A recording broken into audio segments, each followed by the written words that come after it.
हाय friends, मैं हूं Manav. Welcome to movie shovie international. क्या हाल चाल है? बढ़िया। अभी मैंने एक सीरीज़ देखी जिसका नाम है साइरेंस, और ये नेटफ्लिक्स के ऊपर आपको देखने को मिलेगी। हिंदी डब के अंदर भी अवेलेबल है। कोई एक स्टेज शो है, उसके ऊपर ये बेस्ड है। मैंने वो देखा नहीं है ऑब्वियसली। आप फिरंगी कंट्री में तो रहते नहीं है जो देखेंगे। काफ़ी अजीब तरीके की मुझे ये सीरीज़ लगी। थोड़ी वियर्ड तरीके का शो है जिसके अंदर बहुत सारी लेयर्स हैं, और जो खुलासा है वो बिल्कुल एकदम एंड में जाके होता है, जो थोड़ा सा शॉक क्रिएट करता है अगर आपने पे अटेंशन नहीं किया है इस डार्क ह्यूमर वाली सीरीज़ के अंदर। तो यहाँ पर सिस्टर्स का जो कन्फ्लिक्ट है, और जो एक सस्पिशन है कि उसकी एक वन ऑफ द सिस्टर्स जो है उसका जो अलाइनमेंट है उसके बॉस के साथ, जो कि बहुत ज़्यादा रिच है, वो काफ़ी ज़्यादा इंटरेस्ट जनरेट करता है आपका, जिससे एक सस्पेंसफुलनेस क्रिएट होती रहती है। एक रिच लेडी और उसका एक रिजॉर्ट है, खतरनाक तरीके की कल्ट फॉलोइंग है उसके आसपास। ठीक है, तो स्टोरी में क्या होता है कि दो सिस्टर्स हैं, ठीक है, एक डेवॉन है और एक सिमोन है, और दोनों ही थोड़ी सी अपने से थोड़ा सा दूर ही रहती हैं एक दूसरे से। एक दिन इनके जो फादर हैं उनको एक कुछ बीमारी का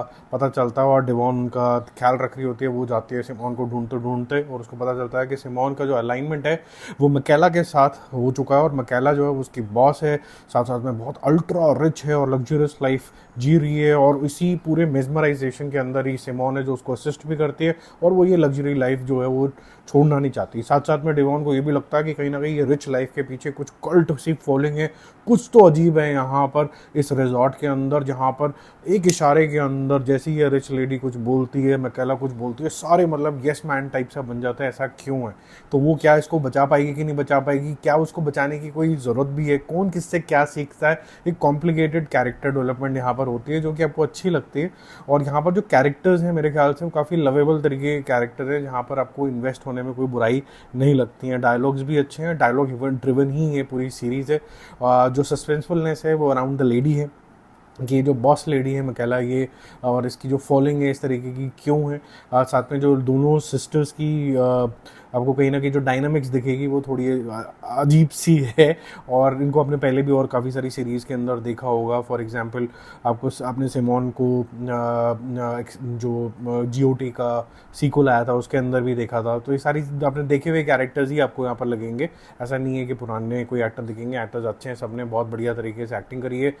एंड जो खुलासा है उसके अंदर काफ़ी सारी लेयर्स भी आती हैं, जिसमें अपब्रिंगिंग जैसे मैटर और women in the man's world, ये सब चीज़ें भी आती हैं। ठीक है, बट कुछ हद तक आपको ये बहुत ही पे अटेंशन करने वाली जो सीरीज़ होती है ना, क्योंकि एंड के खुलासे से ही आपको समझ में आता है कि सीरीज़ कहना सुनना चाहती क्या है। अदरवाइज़ ये कैरेक्टर ड्रिवन हो जाती है, आपको बस लेयरिंग लेयरिंग लेयरिंग लगती रहती है। फिर आपको समझ में आता है अच्छा ये कहना चाह रहे थे। तो मेरी एडवाइस यही रहेगी कि अगर आप देख रहे हो तो चाहे आपको लगे कि फालतू के डेड सीन्स हैं, उस पर थोड़ा पे अटेंशन करो तो आपको मज़ा आएगा। मेरा मूवी शूवी स्कोर इस कैरेक्टर ड्रिवन सीरीज़ के लिए रहेगा 3 स्टार आउट ऑफ 5। ये और बेहतरीन बन सकती थी नो डाउट। जो इनको सिर्फ बातें गप्पों में ज़्यादा इंटरेस्ट नहीं आता तो शायद उनको ठीक ना लगे। बाकी अदरवाइज सीनिक बहुत ज़्यादा है, बहुत ही ब्यूटीफुल तरीके से कैनवस लिया है इस पूरे रिजॉर्ट का, और एक्टिंग जो है एक ब्राइट पॉइंट है।